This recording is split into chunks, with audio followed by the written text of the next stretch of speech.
Hey, have you ever seen the video of the Beatles singing Shout? The song from Animal House? Yes, I love that. Right. So, look, we have to talk about this because my mind is just completely blown today. Like, when you think of that song, you immediately go to 1978. Oh, totally. You can't help it. You just go straight to National Lampoon's Animal House. Mm. Like, you picture the sweaty college kids, the bed sheets, the absolute chaos of the Delta House toga party. Yeah, it is the definitive cinematic party scene. Exactly. And, John Belushi as Bluto just casually walking down the stairs and savagely smashing that acoustic guitar against the wall. Classic moment. It sets the whole tone for the movie's anarchy. But here is the wild twist about the music in that scene. The performance by Otis Day and the Knights. It was a total double-layered illusion. What do you mean double-layered? I mean, the actor Dwayne Jesse, who played Otis Day, was completely lip-syncing the entire time. You know you make me wanna shout, kick my heels up and shout, pull my hands up and shout, pull my head back and shout, come on now, shout. No way, but he sells it so well. Like, he's drenched in sweat, dropping to his knees. Oh, he's a phenomenal actor. But the actual vocals, that iconic voice you hear powering the scene, that was an uncredited studio session singer named Lloyd G. Williams. Oh, wow. Yeah, Jesse was just matching the energy of the track with his body. Mm-hmm. And it gets crazier. How does it get crazier than that? Well, the movie becomes this massive surprise blockbuster, right? So Dwayne Jesse actually goes out and buys the legal rights to the character named Otis Day from Universal Studios. Wait, you are kidding me? He bought his own fake band. Yep. He bought the rights and then spent years touring the country as a real version of Otis Day and the Knights. He essentially turned a fake lip-syncing gig on a soundstage into a full-time touring career. That is just hilarious. It's like the 1978 equivalent of a modern-day TikTok creator finding someone else's audio, lip-syncing to it, going totally viral, and then legally trademarking the persona. Like, yep, I made the face of the sound, pay me. That is a perfect analogy, and there's this great color portrait of him from that era, just grinning ear to ear in a sharp suit. He completely absorbed the character. But, to grasp the true irony of that highly manufactured Hollywood fame, we have to look at the song's incredibly authentic origins. Right, the total opposite of a lip-synced movie set. Yeah. So where did this track actually start? We are going back 2 decades before Animal House. 1958, the Uptown Theater in Philadelphia. Oh, wow, a legendary venue, the absolute heart of the R&B circuit. Yeah, so the Isley Brothers are performing, and they usually close their live sets covering Jackie Wilson's hit, Lonely Teardrops. Great song, real high energy. Exactly. So they're planning it, the band is grooving, and Ronald Isley notices the crowd is just losing their minds. I mean, people are dancing in the aisles, screaming. The energy is undeniable. Yeah. So instead of just ending the song and saying goodnight, he spontaneously improvises a vocal call and response right there on the stage. It's off the top of his head. Right there on the spot. He builds it around the phrase, "You know you make me want to shout." That is unbelievable. Because musically, a call and response is like a superpower. You invite the audience into the band. You literally build tension until they scream the answer back at you. Totally. And if you look at the black and white photos of them performing back then, you see it. They are gripping the microphones, drenched in sweat, just pure gospel-fueled power. They captured lightning in a bottle. Okay, but here is what makes zero sense to me. You would think a track with that much raw, organic power would be an instant monster hit upon release. Yeah. But it wasn't, right? Their 1959 recording only hit number 47 on the Billboard Hot 100. Yeah, number 47. How does a song this legendary stall out right in the middle of the charts? Well, it lacked instant dominance, but had this massive slow burn staying power.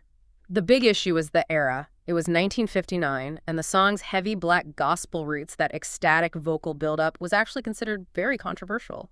I guess conservative audiences back then weren't ready for Sunday morning church ecstasy in a Saturday night club. Precisely. In fact, some church groups were so offended by what they saw as stealing sacred music that they launched letter-writing campaigns. They pressured local radio stations to ban the song. So they basically boycotted it. Like, you can't take the Holy Ghost music for pop radio? Exactly the sentiment. So radio stations got terrified of losing listeners and just pulled back on playing it. Wow. So how on earth does a controversial, boycotted American R&B track become a staple for 4 young lads from England?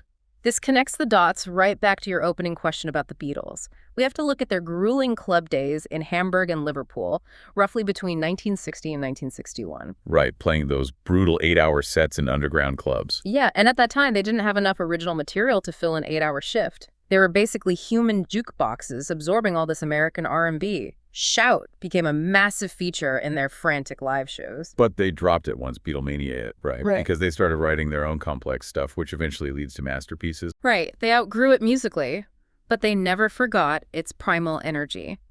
Which brings us to the famous 1964 TV special, Around the Beatles. The video where they look like they're just having the absolute time of their lives on stage. The crowd is going bananas. Well, brace yourself. That famous performance was also a manufactured illusion. Are you kidding? Don't tell me they were lip-syncing too. Not someone else's voices, but they were definitely mimicking to their own pre-recorded track.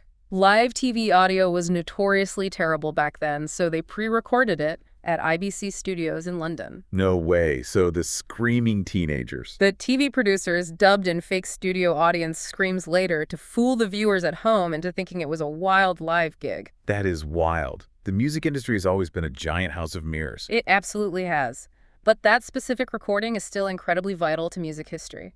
It is the only time in their entire career that all 4 members took turns on lead vocals during the exact same song. Wait, really? Out of their entire massive catalog? The only time. The call and response structure gave them the perfect excuse, so Paul McCartney takes a verse with his rock and roll shriek. Nice. Then Ringo Starr jumps in with his charm. John Lennon brings that raw grit, and George Harrison gets his own distinct spotlight. They just pass the baton seamlessly. That gives me goosebumps. Pure magic. But wait, if it's so magical, why did it take me so long to hear it? Because they locked it away in a vault. They refused to release that studio version commercially. It sat gathering dust until 1996 when it finally surfaced on the Anthology 1 album. That is basically criminal, keeping that locked up for over 30 years. But, it just proves how deeply resilient the song is. It just refuses to die. Oh, the cover cascade of Shout is bizarrely diverse. In 1964, a Scottish singer named Lulu recorded a version that shot to number 7 in the UK. Lulu, from the James Bond theme song. The very same. Then you jump to 1968, and the American soul group, the Chambers Brothers, score a massive hit with it. And I am sure there are dozens more. Let's fast forward to 1994. The Jamaican dancehall duo Chuckademus and Pliers completely strip away the frantic rock energy, morph it into a reggae track, and hit number 1 in the UK. And it constantly expands its cultural footprint. Take the University of Oregon. Because Animal House was filmed on their campus, they adopted the song. Now, between the 3rd and 4th quarter of every home football game, the entire stadium screams the song together. Tens of thousands of people just releasing all that tension. I love that. From a small theater in Philly in 1958 to 60,000 screaming football fans today. Exactly, and the industry definitely recognized its importance eventually. In 1999, the Isley Brothers track was inducted into the Grammy Hall of Fame, and Rolling Stone put it at number 119 on its greatest songs list. Well deserved. But what amazes me most is it is still actively working in pop culture today to set a visceral mood.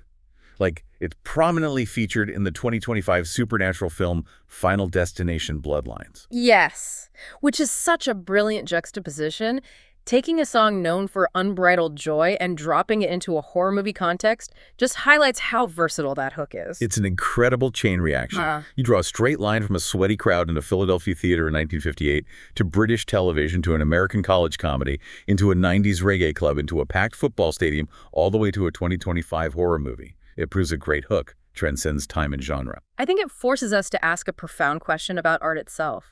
Once a song leaves the studio, who does it actually belong to? Right. Does it belong to Ronald Isley, who improvised it, or the Beatles, who hid it in a vault, or Otis Day, who lip-synced it into a career, or the 60,000 fans in Oregon? Exactly. A gospel improvisation morphed into a rock illusion, then a lip-synced frat anthem, then a football ritual. It forces us to ask if authenticity is just the original creator's intent, or if it is found in the collective joy of the audience who adopts it and makes it their own. That is the perfect question to leave hanging in the air today. Next time you're at a wedding or a football game and you hear someone yell, you make me wanna, just think about the 60-year globe-trotting journey that brought that moment to you.